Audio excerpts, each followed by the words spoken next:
ทุกสบายดีพี่น้องเนาะอีกมือนี้อีกเป็นเศร้านึ่งอีกเนาะถือว่าเป็นที่วันที่21บ่หรือ22แล้วเนาะเดือนอันนั้นเนาะพระจังท่านว่าบ่นะบ่แม่นเดือนพฤษภาบ่ทางประบ้านปะเลาะเนาะเขาได้มาเก็บภาพบรรยากาศวิถีของชนบทเนาะอันนี้เราคือว่าอยู่เถียงไร่เถียงนาเพิ่นเด้อ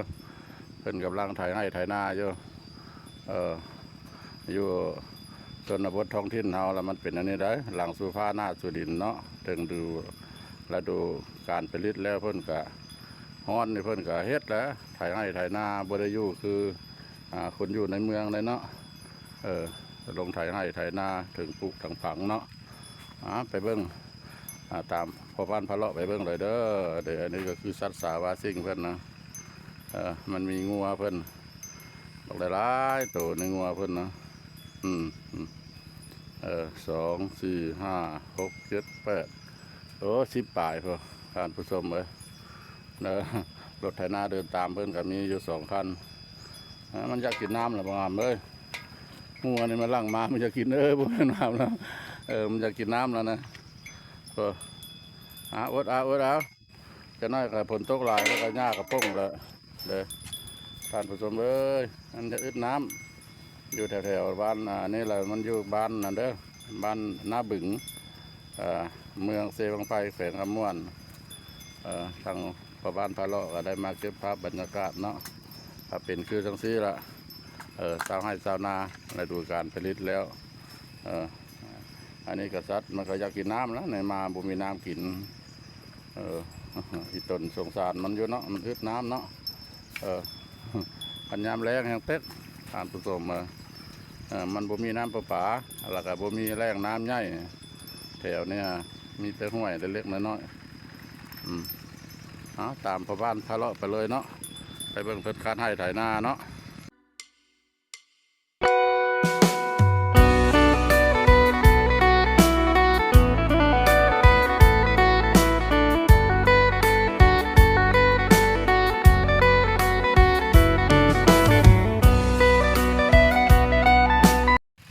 ท่านผู้ชม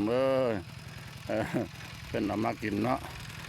เป็นเห็ดเวียกเห็ดงานยากเลยเพื่อนก็เอามากินมักนัดมักมีเนาะแต่บ่มีหน่วยใหญ่ท่านผู้ชมเลยมีแต่หน่วยน้อยมันแล้วมันก็เป็นดินแห้งแล้งเนาะเพื่อนก็ปลูกแบบผสมผสานเนาะเพื่อนบ่ได้ใส่ฝุ่นใส่ปุ๋ยปลูกแบบธรรมชาติเนาะไปเบิ่งเพิ่นไถนี่เราท่านผู้ชมวิธีของชนบทเนาะชาวไฮนาเนาะเพิ่นก็แดดร้อนเท่าใดเพิ่นก็ได้คาดให้ไถนาได้ได้เพิ่นบ่ได้หยุดได้ยั้งความดื้อมั่นขยันเตือนเพิ่นสิไถเฮ็ดสวนเพิ่นบ่หรือสิไถปลูกมะทั่วเนาะนี่แหละเด้อความนุ่มมั่นขยันเตือนหลังสู่ฟ้าหน้าสู่ดินเนาะมันบ่คือคนอยู่ในเมืองเฮาได้ตื่นมาแล้วนั่งห้องแถเนาะนั่งขายเครื่องตลาดบ่ได้ตากแดดตากฝนชาวไร่นานี่โอ้โหฮ้อนแต่เพิ่นก็ได้เพิ่นละนี่ล่ะนะใครจะปลูกนั้นบ่ปลูกมะทั่วบ่บ่แม่นเนาะสิไถเฮ็ดนาข้าวเนาะบ่ปลูกมะทั่วโอ้บุยันแด้ทั้งไว้ลงมือมากินบ่ลายจะได้นาค่อยจะปลูกบ่ได้เด็ดเนื้อเจ้าไปนี่นะนาค่อยก็เลยโอ้ยมันก็เสียหายเบิดมันขี้มันโคม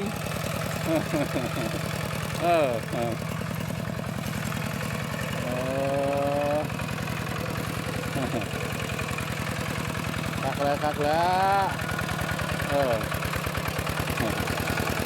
ทำดูนั่นขยันเพียรเนาะความทุกข์ละเอียดไปแล้วก็นั่งเอาเงินเล่นเนาะบัดแล้วถึงไปดูมาแล้วก็เก็บไปขายแล้วบาทนะเอาดีไรเขาห้องว่าอันนั้นเนาะ บัวได้เพิ่งพาอาศัยนาในท้องตลาดเนาะเพิ่งกับแนวเพิ่งแนวเฮาเฮ็ดได้เฮาก็เฮ็ดเอาเนาะเพิ่นละไทยบ่แม่นไทยนาเข้าเด้อเด้อนี่เด้อ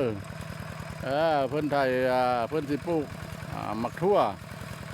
มักทั่วผักยาวนั่นแหละจะได้เพิ่นก็เอาไปพุ่นแล้วเพิ่นก็ไปจำหน่ายท้องตลาดพุ่นแล้วเนาะตลาดหลักสามในเมืองตะแคร่พุ่นแล้วนักเที่ยวก็แม่ค้าเพิ่นมาติดต่อมาละซื้อเอาอยู่พี่คันว่าบ่มีแม่ค้ามาซื้อเพิ่นก็ได้เอาไปจำหน่ายขายเองเนาะ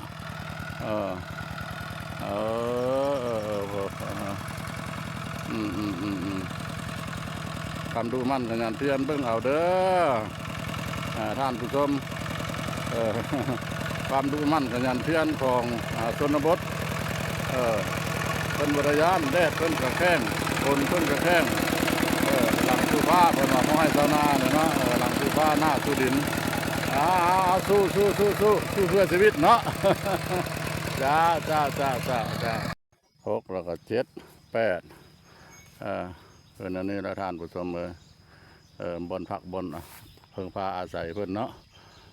เพิ่นมาอยู่ให้อยู่นาอยู่หัวอยู่สวนเดี๋ยวนี้หน้าทุ่งนี้นะเพิ่นยังเพิ่นได้บ่ทันได้ไถเด้อมันบ่ทันได้มีน้ำท่านผู้ชมเลยอยู่ทางเทิงเพิ่นละบนพอบ้านพะเลาะไทยทำเมื่อกี้นะเพิ่นไถสวนเป็นสิปลูกมักทั่วปลูกมันต้นเพิ่นเนาะอันนี้แหละวิถีของชนบทบ้านนาเนาะเป็นคือสังสีละท่านผู้ชมเลยมีวัวมีสัตว์สาวาสิ่งเพิ่นหลายตัวเด้ตัวเล็กตัวน้อยมีมดทานผสมเลยนาตรงนี้ก็ถือว่ากว้างสมควรบ่เห็นเจ้าของเพิ่นบ่ทันได้ออกมาตามเบิ่งเพิ่นบ่ทันได้ออกมาผลน้ำยังบ่หลายเนาะมีแต่ก่อเชียงไผ่นาเจ้านี้แหละเพิ่นบ่ได้ปลูกเนี่ยปลูกแต่หน่อไม้เชียงไผ่เนาะตามพ่อบ้านพาเลาะไปเบิ่งหลายบ่อนเนาะสุขสบายดีพี่น้อง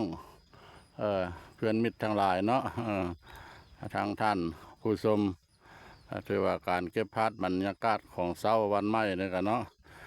ถ่ายทำเอาวิถีชีวิตของชนบทเนาะเพิ่นคัดให้ไถนาเฮ็ดหัวเฮ็ดสวนกับพ่อประมาณนั้นแล้วเนาะ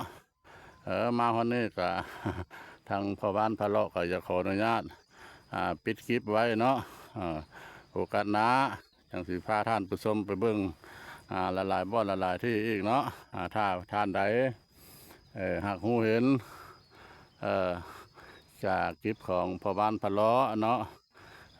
ขอกรุณาเนาะกดไลค์กดแชร์กดกระดิ่งติดตามให้พ่อบ้านพะเลาะหน่อยเด้อพอเป็นกำลังใจเนาะคำว่าสบายดีสวัสดีครับ